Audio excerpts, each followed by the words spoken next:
We have a safety alert just in case you ever become the victim of a crime. There is now another way to reach 911. Yeah, dispatchers say it's still important to call if you can, text if you can't do that. ABC 15's John Treeweiler live at Chandler 911 Center. The changes begin today, an option that, again, people just didn't have before.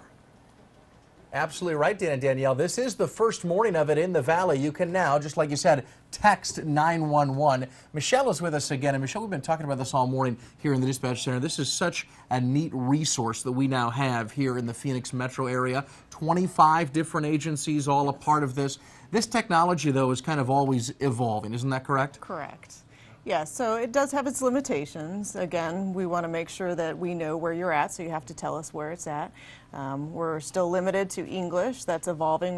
We have talked to our vendors and some of our partners out there so we can get some other languages on board. No group texting. Correct. And no emojis. No emojis, plain English. No yes. emojis. Okay, so let's break this down for us right here. This is an actual, this is a simulation we're going to do of a text coming in. So someone's reached out to us, and we'll continue this conversation right now. They've saying, help, someone's breaking into my house. You guys have reached back to them saying that you're Chandler Police, and you're asking, are you able to call 911? And we'll wait and see what the person responds back with on this. But that's important, too. Remember that you should be able to call, right? Always call if you can and text if you can't. Okay, and there's our response right there. The person says, no, I'm deaf. And that's another part of this, is actually that not only is it a great resource for people who maybe can't talk in an emergency, but if they're deaf, this is they obviously can reach you in a better way now. Correct. So we have spent a lot of time out in the community speaking with our deaf and our speech impaired community.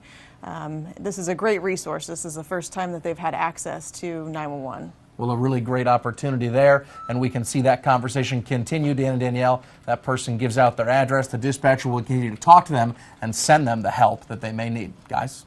And like he's been saying all morning, always good to call if you can, Yeah. text if you can't. Great to have another option out there. Yeah, multiple resources.